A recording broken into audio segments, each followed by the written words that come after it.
எல்லாருக்கும் நமஸ்காரம். ஸ்ரீமன் நாராயணியத்தில் தசகம் 57 7லிருந்து 11 வரைக்கும் இருக்கக்கூடிய ஸ்லோகங்களை பார்க்கலாம். ஸோ முதல்ல 6வது ஸ்லோகத்தில் பெருமாள் அந்த ஸ்ரீதாமன் அப்படின்றவனை தூக்கிண்டு சுமந்துண்டு போனார் அப்படின்னு பார்த்தோம் இல்லையா. இப்போ 7வது ஸ்லோகத்தில் இப்படி ஒன்ன மாதிரி சில பேர் சில பேரை சுமக்கரா, சில பேர் சுமக்கப்பட்டவர்களா இருக்கா, இப்படி போயிட்டு இருக்கா. அப்போ பலராமன் கிட்ட பிரலம்பன் தோத்து போயிட்டானாம். அப்ப அவன் என்ன பண்றான், உன்கிட்ட இருந்த பலத்தினால இந்த பிரலம்பன் என்ன பண்றான்னா பலராமனை தூக்கின்னு போகணும்ல, தோத்தவா ஜெயிச்சவால தூக்கின்னு போகணுமோ, அதனால பலராமனை தூக்கிண்டு பெருமாள் இப்ப இவன் இருந்தாக்க பெருமாள் எங்க இவனை வதம் பண்ணிட போறாரோ அப்படிங்கிறதுக்காக பலராமனை தூக்கிண்டு ரொம்ப தூரம் போயிட்டானா. அந்த ஒரு பயத்தினால ரொம்ப தூரத்துக்கு பலராமனை தூக்கின்னு போயிட்டான் அப்படிங்கறது 7வது ஸ்லோகம். 8வது ஸ்லோகத்துல அந்த அசுரன் உன்கிட்ட இருந்து தன்னை ரொம்ப தூரம் கடத்தின்னு போனதை பார்த்த பலராமன் இப்ப என்ன பண்ணிடுறான் அப்படின்னாக்க தன்னோட உடம்ப ரொம்ப பெரிய சுமையாக மாத்தின்ட்டாராம் பலராமன். அப்படி மாத்தின்ற உடனே பலராமனோட பலுவை இந்த பிரலம்பாசுரனால தாங்க முடியல. அப்ப அவன் என்ன பண்றான்னாக்க அப்ப அந்த அசுரனோட உண்மையான வடிவம் அந்த இடத்துலதான் வெளிப்பட்டு எடுத்து, ஏன்னா அவன் சின்ன குழந்தை உருவம் எடுத்துன்னு வந்திருக்கான் இல்லையா. பலராமன் பெருசான உடனே அந்த உருவத்தினால தாங்க முடியல. இப்போ நிஜ ரூபம் அவன் எடுத்துட்டு ரொம்ப பெருசா இருக்கான் அப்படின்னு சொல்றான். அப்போ அவனோட வலிமையை பார்த்துட்டு பலராமனுமே பயந்து போயிட்டார் அப்படின்னு சொல்றான். அடுத்ததாக 9வது ஸ்லோகத்துல அந்த அசுரனோட உடம்பு ரொம்பவும் உயர்ந்து இருந்ததுனால அவனோட தோல் மேல உட்கார்ந்து இருந்த பலராமன் ரொம்ப தூரத்துல தெரிஞ்ச உன்னோட திருமுகத்தை பார்த்து, ஏன்னா இப்ப இவன் பெருசாயிட்டான், பலராமனும் பெருசாயிட்டார், அப்ப உச்சியில இருக்கார் பலராமன் இல்லையா.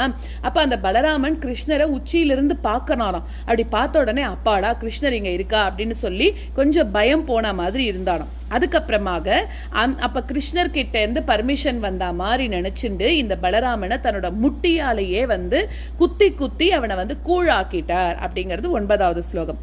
10வது ஸ்லோகத்துல என்ன சொல்றான்னாக்க அந்த அசுர வீரனை கொன்னுட்டு பலராமன் திருப்பி வந்தானா இல்லையா, அவனை பெருமாள் என்ன பண்றாருன்னா ரொம்ப அன்போட ஆலிங்கனம் பண்ணிண்டா அப்படிங்கிறா.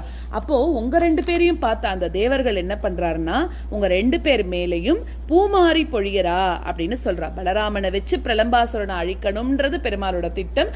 அதை நல்லபடியா முடிச்சுட்டு வந்திருக்கான் அப்படிங்கறதுனால பெருமாள் என்ன பண்றாருன்னா அந்த பலராமனை ஆலிங்கனம் பண்ணிக்கிறாராம். அடுத்ததாக 11வது ஸ்லோகத்துல சோ இந்த மாதிரி இந்த உலகம் எல்லாத்துக்கும் புகலிடமா இருக்கக்கூடியவரும் பிரலம்பாசுர வதத்தை நீதானே செய்விச்ச, அப்படி இருக்கக்கூடிய நீ காலம் எதுவும் கடத்தாம இன்னிக்கே என்னோட நோய்கள் எல்லாத்தையும் நீ விளக்கிடணும் அப்படின்னு பட்டதிரி பிரார்த்திச்சுட்டு இந்த தசகத்தை பூர்த்தி பண்றார். இப்போ 7லிருந்து 11 வரைக்கும் இருக்கக்கூடிய ஸ்லோகங்களை கத்துக்கலாம். ஏவம் பகுஷு விபூமன் பாலேஷு வஹத்சு வாஹ்யமானேஷு ராம விஜித பிரலம்போ ஜஹாரதம் தூரதோ பவத் பீத்யா. ஏவம் பகுஷு விபூமன் பாலேஷு வஹத்சு வாஹ்யமானேஷு. ஏவம் பகுஷு விபூமன் பாலேஷு வஹத்சு வாஹ்யமானேஷு ராம விஜித பிரலம்போ ஜகாரதம் தூரதோ பவத் பீத்யா. ராம விஜித பிரலம்போ ஜகாரதம் தூரதோ பவத் பீத்யா. ஏவம் பகுஷு விபூமன் பாலேஷு வஹத்சு வாஹ்யமானேஷு ராம விஜித பிரலம்போ ஜகாரதம் தூரதோ பவத் பீத்யா. ஏவம் பகுஷு விபூமன் பாலேஷு வஹத்சு வாஹ்யமானேஷு ராம விஜித பிரலம்போ ஜகாரதம் தூரதோ பவத் பீத்யா. த்வத்தூரம் கமயந்தம் தம் திருஷ்ட்வா ஹலினி விஹித கரிமபரே தைத்யஸ்வரூபமாகாத் யத்ரூபாத் சஹிபலோபி சகிதோபூத். त्वद्धूरं गमयन्तं तं दृष्ट्वा हलिनिविहितगरिमबरे त्वद्धूरं गमयन्तं तं दृष्ट्वा हलिनिविहितगरिमबरे दैत्यस्वरूपमागात् यद्रूपात् स हि बलोऽपि चकितोऽभूत् दैत्यस्वरूपमागात् यद्रूपात् स हि बलोऽपि चकितोऽभूत् त्वद्धूरं गमयन्तं तं दृष्ट्वा हलिनिविहितगरिमबरे दैत्यस्वरूपमागात् यद्रूपात् स हि बलोऽपि चकितोऽभूत् त्वद्धूरं गमयन्तं तं दृष्ट्वा हलिनिविहितगरिमबरे दैत्यस्वरूपमागात् यद्रूपात् स हि बलोऽपि चकितोऽभूत्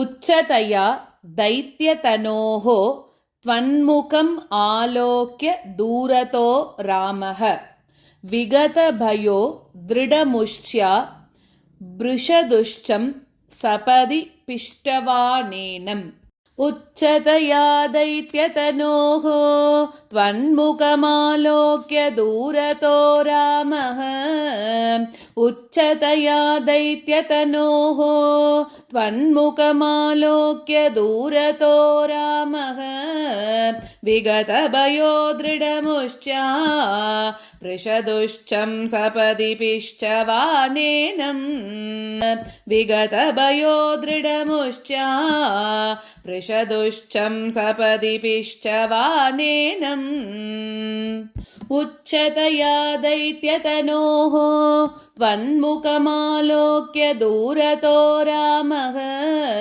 विगतभयो दृढमुष्ट्या वृषदुश्चं सपदि पिष्टवानेनम् उच्चतया दैत्यतनोः त्वन्मुखमालोक्य दूरतो रामः विगतभयो दृढमुष्ट्या वृषदुश्चं सपदि पिष्टवानेनम् हत्वा दानववीरं प्राप्तं बलम् आलिलिङ्गितप्रेम्णा तावन्मिलतोर्युवयोः शिरसि कृता पुष्पवृष्टिरमरगणैः हत्वा दानववीरं प्राप्तं बलमालिलिङ्गितप्रेम्णा हत्वा दानववीरं प्राप्तं बलमालिलिङ्गितप्रेम्णा तावन्मिलतोर्युवयोः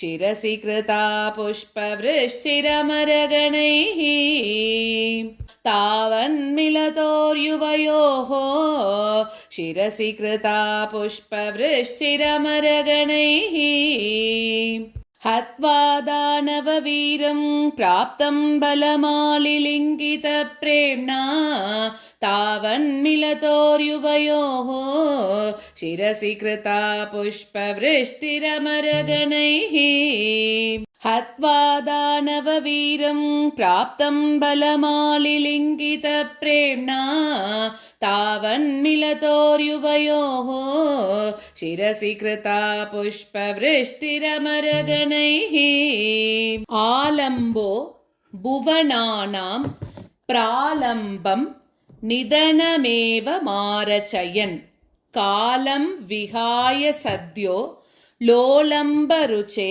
हरे हरे क्लेशान् आलम्बो भुवनानां प्रालम्बं निधनमेव मारचयन् आलम्बो भुवनानां प्रालम्बं निधनमेव मारचयन् कालं विहाय सद्यो लोलम्बरुचे हरे हरे क्लेशान् कालं विहाय सद्यो लोलम्बरुचे हरे हरे क्लेशान् आलम्बो भुवनानां प्रालम्बं निधनमेव मारचयन् कालं विहाय सद्यो लोलम्बरुचे हरे हरे क्लेशान् आलम्बो भुवनानां प्रालम्बं निधनमेव मारचयन्